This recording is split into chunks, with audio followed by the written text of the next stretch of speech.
sejumlah Rp176.330.000 dengan total anggota untuk saat ini 217 orang, dan pada bulan ini ada penambahan 3 orang. Kemudian untuk jumlah Alqord atau jumlah pinjaman yang sudah keluar ada sekitar Rp153.050.000 dengan jumlah permohonan pinjaman itu sudah 100 kali. Di bulan Maret ini ada 5 orang yang memohon untuk Alqord ini. Kemudian untuk yang sudah lunas pada bulan ini bertambah 3 orang. Jadi bertambah ya 3 orang, jadi totalnya 28 yang sudah lunas dari 100 orang itu. Kemudian untuk tingkat pengembaliannya pada bulan Februari adalah sebesar sekitar 50%, mungkin agak menurun dari bulan-bulan sebelumnya. Untuk saldo infak yang dikhususkan untuk pemberian santunan atau tali asih buat anggota yang terkena musibah atau keluarganya terkena musibah, ini terdapat saldo Rp11.720.100. Kemudian ada saldo untuk operasional kegiatan kurban, itu kita masih ada Rp1.535.500.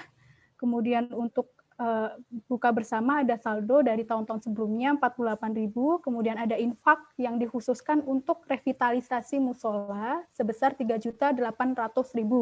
Dengan demikian, total kas tunai untuk Jurangmangu Care saat ini adalah Rp40.183.700. Mungkin demikian laporan keuangan, posisi keuangan Jurangmangu Care pada pertanggal ini yang dapat saya sampaikan. Terima kasih atas perhatiannya. Wassalamualaikum warahmatullahi wabarakatuh.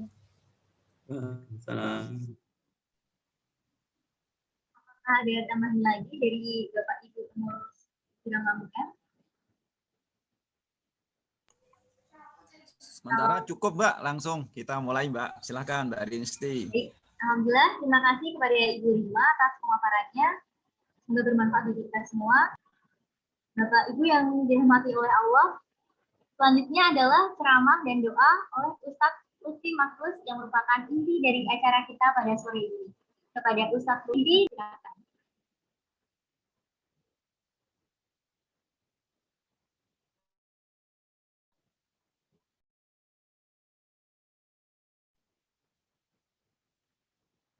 Apakah sudah bergabung dengan kami, Bapak Lutfi? Sudah, masih mute, Mbak. Pak Lutfi masih mute. Oh, nggak bisa ini nyalain. Maksudnya tuh mengizinkan dulu sepertinya harus diizinkan. Allow to. Silakan. Hostnya mohon Mas Lutfi di unmute. Hostnya silakan, Mas. Nggak bisa. Baik, terima kasih. Bismillahirrahmanirrahim. Assalamualaikum warahmatullahi wabarakatuh. Waalaikumsalam.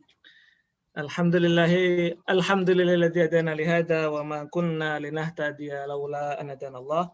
Asyhadu an la ilaha illallah wahdahu la syarikalah wa asyhadu anna Muhammadan abduhu wa rasuluhu la nabiyya ba'dah. Allahumma shalli wa sallim ala sayyidina Muhammad wa ala alihi wa sahbihi wa mawalah.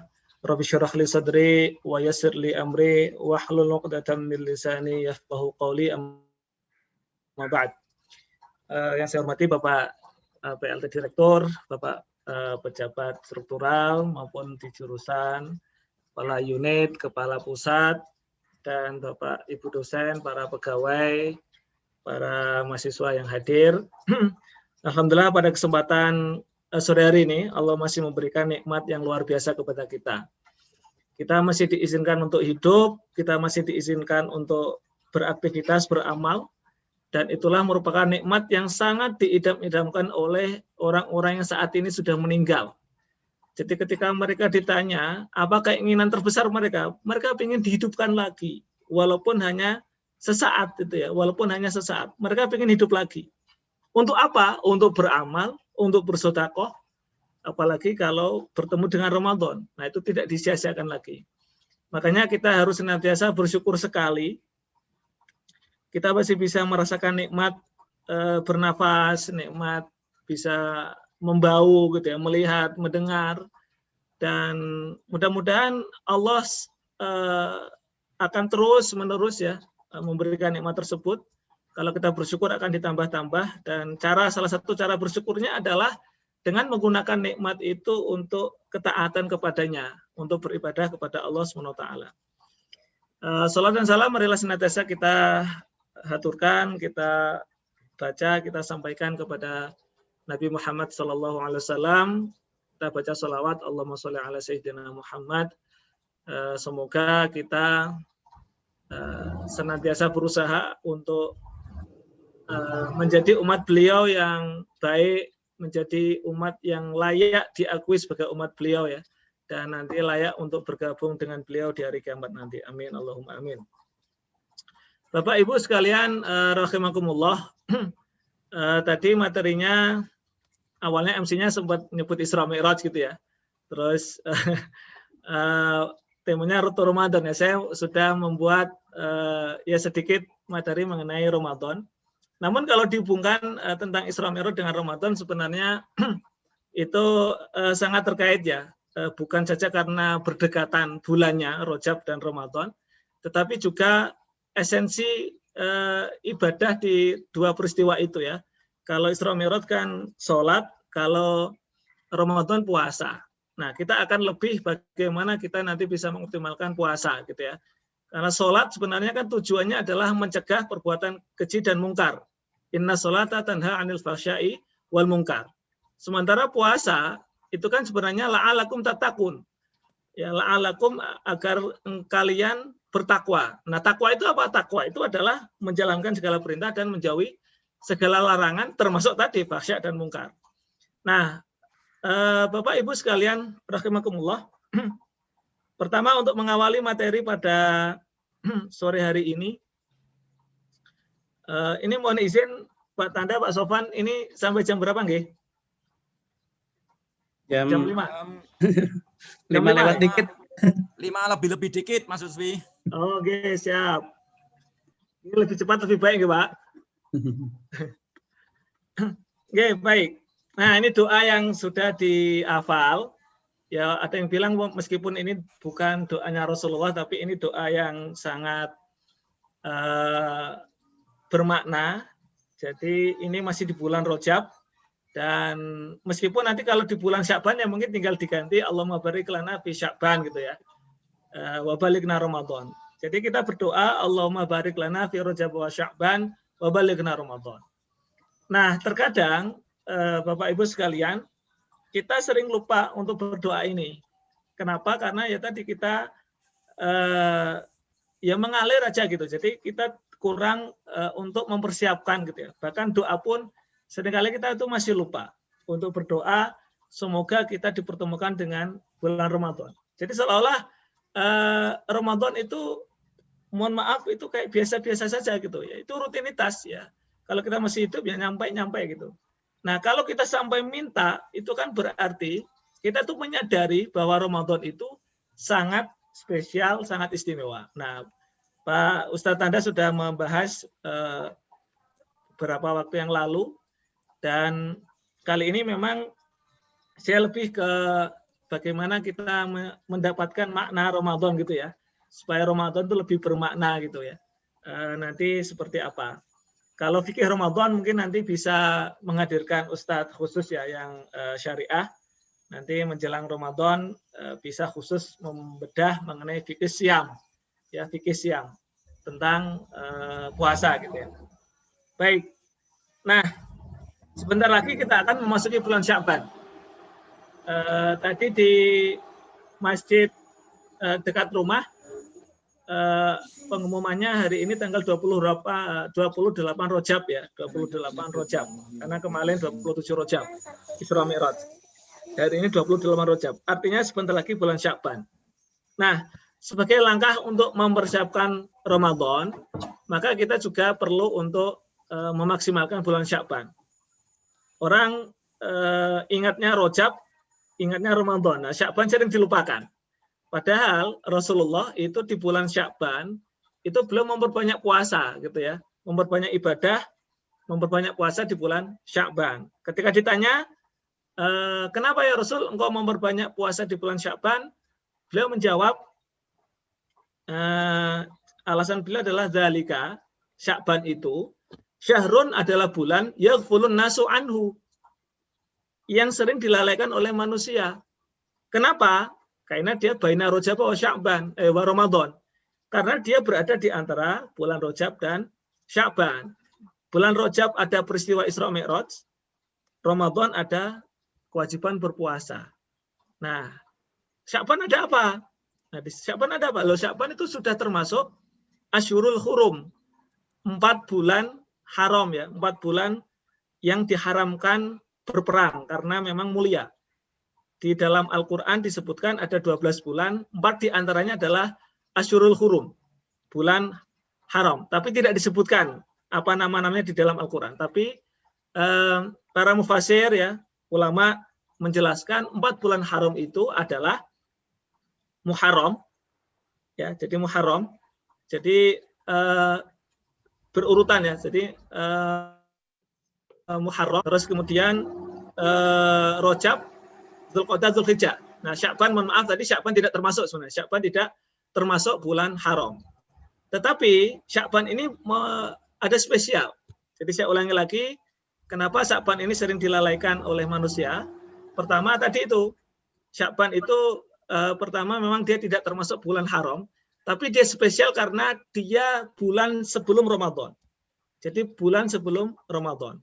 Dan di dalamnya kata Rasulullah adalah di situ syahrun turfa'u fihil a'mal ila rabbil alamin. Disitulah bulan di mana amalan-amalan itu diangkat kepada Allah ya Rabbul Alamin. Dan Rasulullah ingin supaya saat diangkat itu dalam kondisi berpuasa. Nah, ini hadirin hadirat sekalian, inilah keistimewaan bulan Sya'ban yang insya Allah sebentar lagi kita dengan izin Allah ya, semoga Allah menyampaikan kita.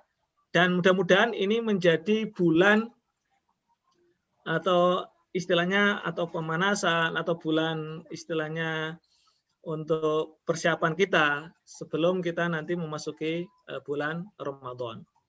Nah, yang bisa dilakukan adalah menghidupkan malam nisfu Sya'ban. Memang ada perdebatan para ulama terkait dengan keutamaan malam nisfu Sya'ban. Ada yang mengatakan tidak ada kekhususan malam nisfu Sya'ban. Ada yang mengatakan ada hadisnya dalilnya. Nah, kita ada pendapat yang mayoritas ya, itu ada keutamaannya malam nisfu Sya'ban. Jadi perbanyak ibadah di malam nisfu Sya'ban. Nah, baru kemudian kita memasuki bulan Ramadan. Bapak-bapak, ibu-ibu, saudara-saudari sekalian, rahimakumullah, kita sering berjumpa Ramadan sepanjang ya hidup kita sampai saat ini ya. Setiap tahun kita sampai saat ini alhamdulillah diizinkan oleh Allah selalu berjumpa dengan Ramadan. Gitu ya. Karena memang Ramadan ada di setiap tahun. Nah, karena hadirnya yang dalam tanda kutip yang setiap tahun itulah, yang rutin itulah yang kemudian kita kehilangan maknanya. Sehingga kadang kita begitu masuk Ramadan atau seringkali ya kita ya tadi nggak ada perbedaan lah dengan sebelum-sebelumnya. Ya sahur-sahur, puasa-puasa, kerja-kerja, terawih-terawih, baca Quran, khatam berapa kali, zakat, sedekah berapa juta, berapa rupiah misalnya. Terus what next itu ya? Maksudnya apa yang menyebabkan Ramadan itu bisa lebih baik, lebih maksimal. Nah, supaya kita bisa lebih apa istilahnya memaknainya, bisa lebih benar-benar optimal nanti di Ramadan tahun ini insya Allah, kita harus mengenal dulu. Nah, Ramadan itu kalau bahasa Arab, tadi saya ngecek di kamus Al-Munjid ya, kamus Al-Munjid, kamus bahasa Arab, itu ar-ramdha ya. Jadi yang satu akar dengan Ramadan itu ar-ramdha. Ar-ramdha itu artinya syiddatul hur, sangat panas, sangat panas. Jadi ar-ramdha itu sangat panas. Jadi romidho, jadi panas. Biasanya orang kalau haus itu kan panas itu ya. Panas atau sebenarnya panas sampai haus gitu ya. Jadi ar-ramdha, kondisi sangat panas. Atau ada ar-ramat. Ar-ramat itu hujan yang datang sebelum musim gugur. Jadi kalau sebelum musim gugur tuh musim panas itu ya.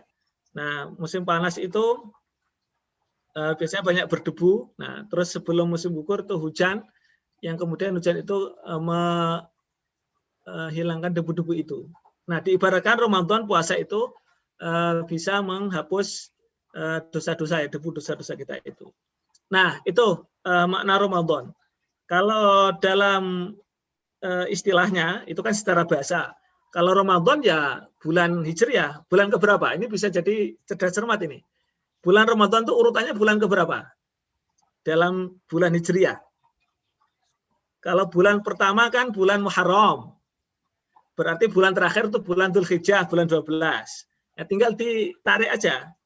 Bulan Syawal itu berarti bulan yang ke-10.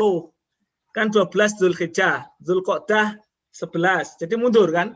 Nariknya mundur. Jadi Dzulhijjah itu bulan ke-12, ditarik mundur Dzulqa'dah 11, Syawal 10, Ramadan bulan ke-9. Ramadan bulan ke-9. Dalam urutan Hijriah ya. Komariah ya. Penanggalan Komariah.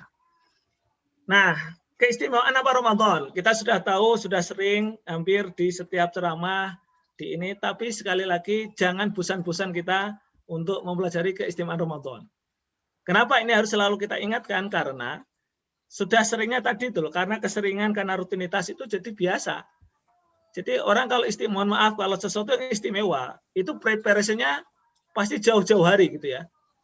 Misalnya kalau kampus kita mau ngadain acara kolosal, menghadirkan tamu yang misalnya dari luar negeri atau presiden misalnya, atau ini, itu jauh-jauh hari. Jauh-jauh hari. Bahkan setahun sebelumnya atau itu sudah ada ininya. Nah ini Ramadan istimewa.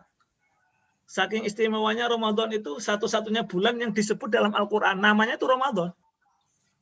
Ya, jadi Syahrul Ramadan alladzi, yaitu bulan Ramadan. Itu cuma Ramadan yang disebut. Nggak ada kata-kata Syahrul Muharram atau Dzulqa'dah, Dzulhijjah. Dalam Al-Quran tidak ada. Nah, itu istimewanya Ramadan. Spesialnya Ramadan kan bulan mulia ya. Bulan mulia, di dalamnya ada Al-Quran. Nah, makanya kita bersyukur sekali Bapak Ibu, teman-teman sekalian. Kenapa? Karena alhamdulillah kita masih diberikan nikmat tadi, bisa menjumpai Al-Quran, bisa membaca Al-Quran. Ya, kita bisa berinteraksi dengan Al-Quran. Kenapa? Itu mulia. Jadi semuanya mulia. Al-Quran itu diturunkan dari Allah yang mempunyai sifat Allah itu Al-Karim, Al-Azim, yang maha mulia. Lewat perantara malaikat Jibril yang mulia, pemimpinnya para malaikat. Kepada siapa? Pemimpinnya para nabi yang paling mulia, Nabi Muhammad SAW. Diturunkan di bulan yang mulia, sudah spesial di bulan yang mulia, bulan Ramadan. Malam yang mulia, Lailatul Qadar. Nah, sampai ke kita. Alhamdulillah. Apakah kita mulia? Ya tergantung tadi. Tergantung bagaimana kita berinteraksi, memaknai ya hubungan kita dengan Al-Quran. Ada puasa di situ, ada Lailatul Qadar. Nah ini harus benar-benar kita ini Bapak Ibu sekalian, kita sambil menghayati istimewa spesial nih. Ini harus kita siapkan dari sekarang nih. Ini 1 bulan insya Allah belum telat lah daripada tidak sama sekali. Kita harus apa yang harus benar-benar kita kita lakukan. Ketika nanti Ramadan datang menyapa kita. Ketika doa kita dikabulkan, wabalighna Ramadan, dan Allah menyampaikan kita di bulan Ramadan beneran, Ramadan menyapa kita, siap nggak kita disapa?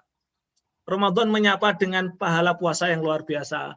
Ramadan menyapa dengan ampunan yang luar biasa. Ramadan menyapa dengan pahala sedekah, pahala baca Quran. Apakah kita mau disapa Ramadan? Apakah kita mau menerima sapaan, menjawab sapaan Ramadan itu?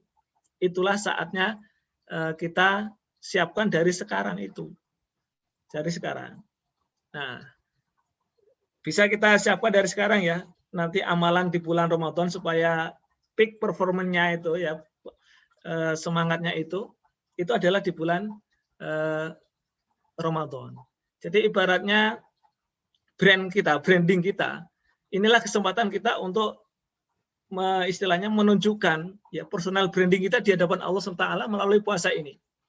Kan ada pintu khusus untuk surga itu ar-royan gitu ya. Artinya kalaupun wali, ada yang wali itu macam-macam ya. Wali itu kekasih Allah. Jadi ada wali karena ilmunya, sebab ilmu. Ada wali karena sebab sholatnya. Ada wali sebab sabarnya. Jadi wali itu ya tadi ada unggulan. Personal branding kita itu apa? Kekhususan kita itu apa? Dalam tanda kutip di hadapan Allah. Amalan unggulan kita itu apa? Nah ini salah satunya kesempatannya adalah di bulan Ramadan kita. Inilah saatnya kita untuk ya kita selama ini mungkin sibuk untuk meningkatkan brand kita, personal branding kita di hadapan manusia. Tapi kita itu lupa di hadapan Allah itu seperti apa. Nah inilah Ramadan, inilah kesempatan Bapak Ibu sekalian, dan semua orang insya Allah ya, orang yang beriman ya sangat merindukan Ramadan. Namun seringkali begitu Ramadan datang, ya Ramadan dicuekin gitu ya, biasa-biasa, tidak ada perubahan seperti hari-hari biasa. Padahal amalan-amalan istimewa ada siam ya, siam Ramadan. Saya pernah ditanyain oleh salah satu pejabat di Kementerian Keuangan Libya waktu itu, jadi LO-nya beliau ya waktu sidang IDB itu 2016 di Jakarta. Saya diamanai jadi LO-nya. Nah, waktu mau ngantar beliau pulang ke negaranya di ruang tunggu di bandara itu, kita ngobrol-ngobrol itu ya, macam-macam itu. Beliau menanyakan, emang bedanya apa sih siam sama saum gitu? Nah, ditanya, apa bedanya siam sama saum gitu ya? Siam sama saum. Waktu itu jawaban beliau, kalau siam itu lebih ke tidak makan, tidak minum. Nah, bilang gitu beliau. Tidak makan, tidak minum gitu ya. Karena beliau cerita, beliau ayahnya itu seorang imam masjid, seorang kiai lah, ulama gitu ya. Jadi beliau tahu. Kalau saum itu luas, lebih luas ya. Termasuk yang tidak bicara. Makanya ketika kisahnya Sayyidah Maryam itu adalah falan ukalimal yauma yang sauma itu ya. Jadi beliau itu diminta untuk puasa tidak bicara gitu. Puasa bicara. Jadi lafadznya saum. Kalau siam itu khusus ya tadi siam yang tidak makan, tidak minum itu ya. Menahan lapar dan segala yang membatalkan. Kalau qiyam, qiyam itu amalan-amalan, qiyam itu kan dari kata-kata koma ya. Qiyam itu mendirikan ya, menegakkan ya, menghidupkan malam gitu ya. Bisa dengan sholat taraweh, dengan baca Quran. Nah ini ada tilawah, tadabbur Al-Quran, zikir, sedekah. Itu semuanya amalan istimewa bulan Ramadan. Nah, tadi seperti yang saya sampaikan, Bapak Ibu sekalian, ibarat istilahnya juragan itu ya. Ramadan itu banyak kekayaannya dan siap dibagi-bagi gitu ya. Siap dibagi-bagi. Nah, tinggal kita mau nggak dapat bagian gitu ya. Bagi-bagi pahala gitu ya. Mau nggak kita itu mengambil ya tadi sumber kekayaannya Ramadan. Banyak sekali Ramadan itu. Sumber kekayaan Al-Quran. Jadi pahala Al-Qurannya itu banyak banget. Taraweh khusus di bulan Ramadan. Pagi hingga duhanya Ramadan itu sangat mulia. Ya, di hari-hari biasa saja banyak pahalanya, apalagi di bulan Ramadan. Nah itu perlu kita ini setting dari sekarang. Bapak saya kerja saya ini, oke, kapan yang ini? Jadi jangan sampai nanti kita menjalaninya tadi seperti rutinitas bisa ditebak lah. Apa kegiatannya? Oh paling belanja nanti untuk persiapan sahur hari pertama. Terus apa ini lagi? Itu muter-muter gitu terus. Nah kita perlu untuk merancang bagaimana supaya yang kita dapatkan dari Ramadan itu lebih banyak lagi gitu ya. Jadi kekayaannya itu bisa kita dapatkan dalam tanda kutip kekayaan ini ya. Kekayaan pahala, kekayaan rahmat, ampunan gitu ya. Seperti itu. Nah, untuk nomor 4 di masjid ini tergantung ya, ini di wilayahnya masing-masing karena memang masih ada yang pembatasan atau tidak dibuka gitu ya. Nah itu nanti bisa di rumah. Kalau bisa itikaf di masjid memungkinkan, yang sebenarnya aman ya dimaksimalkan. Terus jangan lupa untuk membaca istighfar, terutama Sayyidul Istighfar. Sayyidul Istighfar. Jadi perbanyak Sayyidul Istighfar atau doanya Nabi Yunus. Ya, doa Nabi Yunus. Doanya Nabi Yunus itu dahsyat. Jadi doa mengakui kesalahan, tapi ya tadi beliau benar-benar mengakui kesalahan. Jadi tidak ada unsur kata-kata perintah di situ. Doanya adalah la ilaha illa anta subhanaka inni kuntu minadz zalimin. La ilaha illa anta subhanaka inni kuntu minadz zalimin. Enggak ada ampunilah aku, enggak ada ya. Itu justru itu pengakuan yang dahsyat itu. Jadi benar-benar dah mengakui, sudah pasrah ya Allah, mengakui segala kezalimannya. Subhanaka inni kuntu minadz zalimin.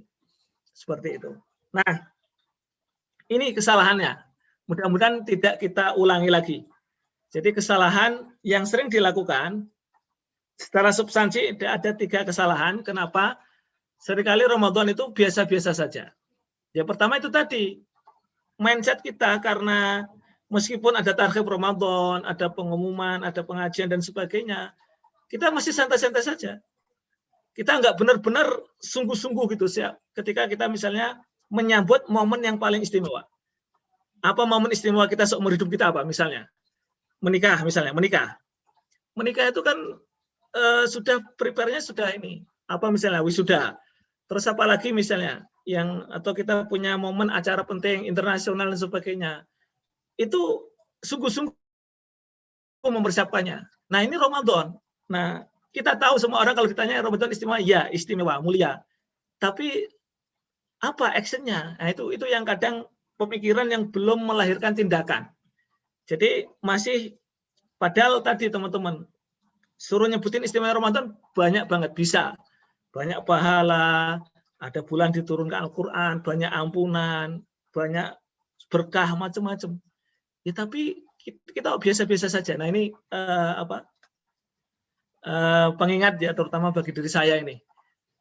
Ketika Ramadan sudah mau menjelang dan kita mohon doa, kita kok masih santai-santai. Kita masih sibuk dengan rutinitas dan belum istilahnya menunjukkan tanda-tanda menyambut dengan sungguh-sungguh gitu ya.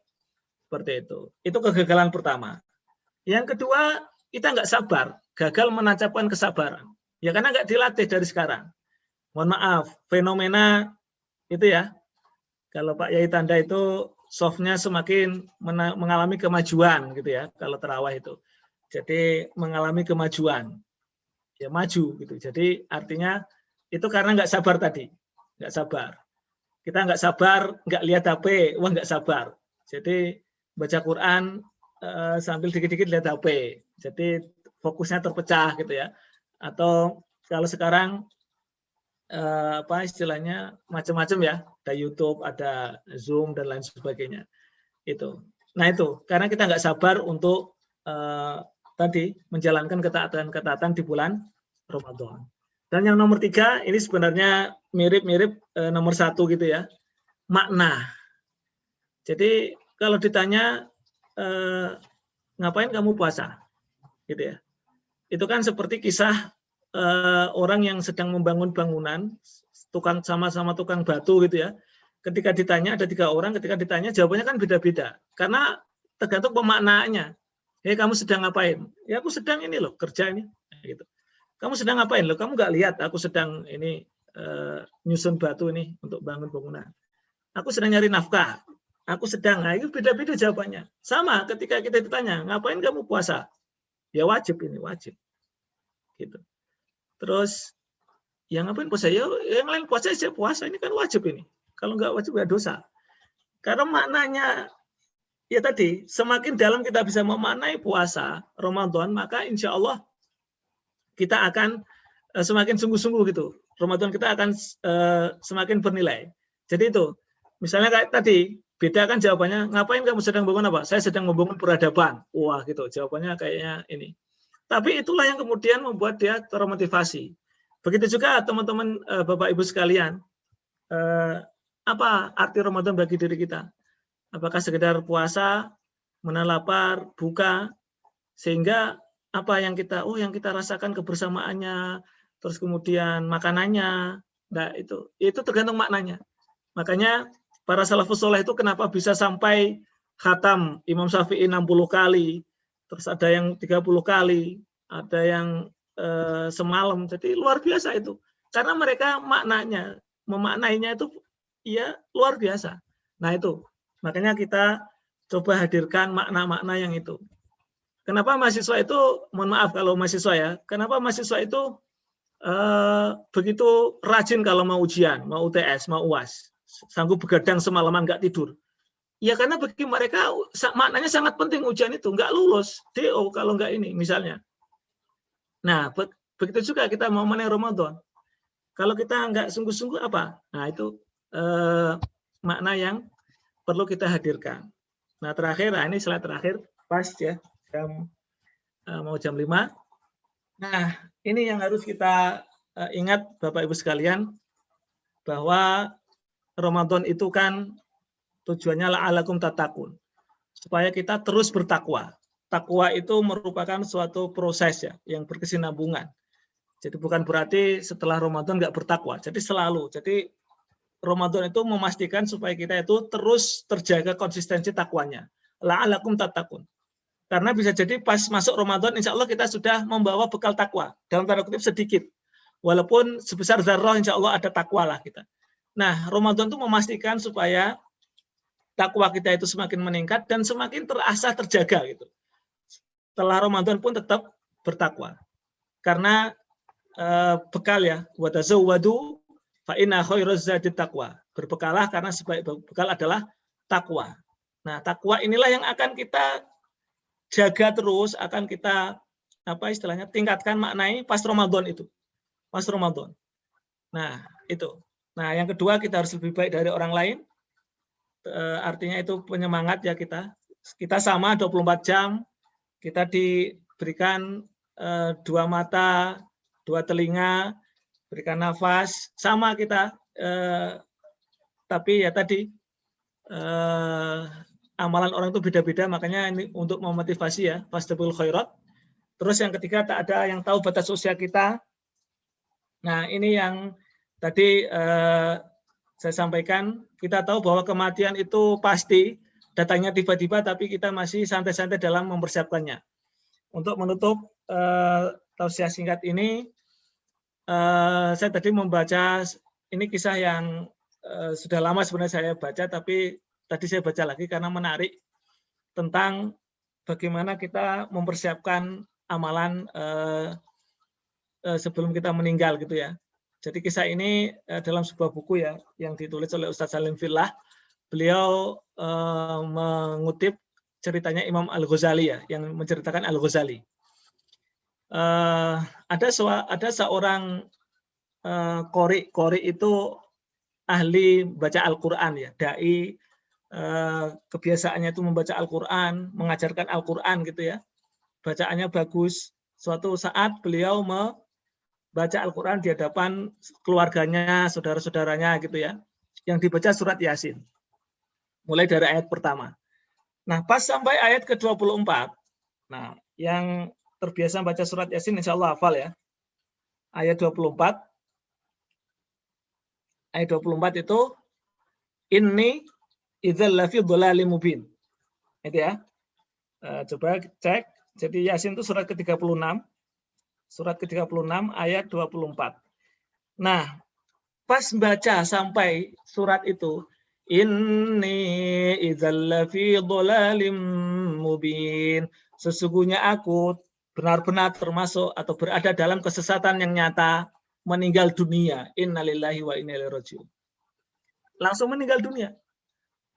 Kira-kira Bapak Ibu sekalian, dengan tanda yang zahir itu Bapak Ibu menyimpulkan beliau husnul khotimah atau sul khotimah? Nah, secara zahir ya, itu keluarganya gembira atau sedih? Sedih keluarganya. Loh kok pas ayat itu? Sesungguhnya aku benar-benar dalam kesesatan yang nyata, meninggal. Belum sempat melanjutkan, meninggal dunia. Nah, sedih itu keluarganya sedih. Wah kok gini ya, endingnya kok gini. Nah, tapi kemudian ada temannya si qori ini, orang yang berilmu ya, kita sebut saja alim ya, alim itu berilmu gitu ya. Sahabat dekatnya itu bermimpi ketemu beliau ya, mimpinya orang soleh ya, insya Allah ini ya. Ketemu dengan beliau, kondisinya berseri-seri gitu ya, kondisinya berseri-seri. Nah, mimpi itu kemudian diceritakan kepada keluarganya ya, yang beberapa hari setelahnya itu atau beberapa bulan. Si alim cerita ke keluarganya, aku kemarin bermimpi ya, atau beberapa waktu lalu bermimpi ketemu si Qori ini. Di mimpiku dia wajahnya berseri-seri. Aku tanyain, gimana kabarmu? Alhamdulillah, kabarku baik. Loh, bukannya kamu waktu meninggal itu ini, apa istilahnya, membacanya pas ini idzal lafi dhalalim mubin. Benar-benar dalam kesesatan yang nyata. Iya. Jadi kisahnya begini ceritanya. Pas dia meninggal, dikubur, pas malaikat mau datang menanyain itu, karena tadi ya, dia apa istilahnya, semasa hidupnya itu dekat dengan Al-Quran, semasa hidupnya itu selalu menyebarkan nilai-nilai kebaikan Al-Quran itu, Allah memberikan dia keistimewaan. Apa itu keistimewaannya? Sampai pas waktu di alam barzah, alam kubur, beliau diberikan kesempatan oleh Allah untuk melanjutkan bacaannya, meneruskan bacaan surat Yasin yang belum selesai. Jadi ayat yang 24 diteruskan. Jadi pas malaikat datang, nah ini kisahnya, itu beliau membaca lanjutannya. Apa lanjutannya? Setelah ini idzal lafi dhalalin mubin, lanjutannya adalah inni amantu bi rabbikum fasma'un. Sesungguhnya aku telah beriman kepada Tuhan kalian, maka dengarkanlah aku. Malaikat datang. Wah, pas malaikat datang langsung malaikat menjawab, qila dakhulil jannah. Itu. Jadi malaikat itu ayat selanjutnya, qila dakhulil jannah. Terus dijawab, qala ya laita qaumi ya'lamuna bima ghafara li rabbi wa ja'alani minal mukarramin. Nah, kisah ini kata Ustaz Salim Fillah, kalau kisah ini apa istilahnya benar itu luar biasa. Kalaupun dianggap ini karangan, oh berarti cerdas pengarangnya ini gitu ya. Tapi hikmahnya, ini sumbernya dari Al-Ghazali, itu luar biasa adalah bagaimana kita mempersiapkan bekal setelah ya nanti pas saat kematian. Dan inilah yang salah satunya yang bisa kita manfaatkan adalah momentum Ramadan yang mulia. Jadi sekali lagi kita akan baru kehilangan kalau kita membutuhkannya ya. Dan itulah kenapa kesimpulannya meskipun tema targhib Ramadan, keistimewaan Ramadan sudah sering kita dengar, tapi sekali lagi jangan bosan. Jangan bosan untuk terus membicarakan masalah itu. Karena semakin kita diingatkan, insya Allah fadzakir fa inna dzikra tanfa'ul mu'minin. Itu insya Allah akan bermanfaat. Pas kondisi kita lagi, iman kita lagi kuat, pasti ingetin, oh langsung sadar. Tapi mungkin pas ada yang kita lagi lemah, lagi lalai, nggak ngefek. Tapi begitu di kesempatan berikutnya diingetin, oh alhamdulillah ingat gitu ya. Makanya jangan bosan untuk terus mempelajari ya keutamaan dan keistimewaan Ramadan, dan mudah-mudahan sekali lagi Allah menyampaikan kita di bulan Ramadan yang mulia ini tahun ini, dan jika Ramadan sampai kita bisa mengisinya dengan baik, dan sekali lagi mudah-mudahan ya posisi kita, derajat kita di hadapan Allah mulia gitu ya, diangkat di hadapan Allah. Bukan cuma di hadapan manusia, tapi yang penting di hadapan Allah Subhanahu wa Ta'ala. Demikian yang bisa saya sampaikan. Mohon maaf kalau ada kesalahan. Al-haqqu min rabbika fala takunanna minal mumtarin. Wallahu a'lam bishawab. Ya akhirul kalam, astaghfirullahaladzim. Wallahu muwaffiq ila aqwamit thoriq. Wabillahi taufiq wal hidayah. Assalamualaikum warahmatullahi wabarakatuh.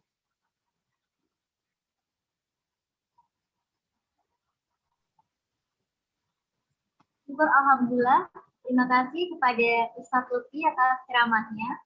Semoga kita semua bisa mengambil hikmah dan apa yang disampaikan dapat kita amalkan. Amin ya rabbal alamin. Demikian rangkaian acara pengajian kali ini. Akhir kata, saya sebagai pembawa acara ada kurang dan lebihnya mohon maaf yang sebesar-besarnya. Mari kita tutup pengajian ini dengan bacaan hamdalah dan doa kafaratul majelis. Alhamdulillahirabbil alamin.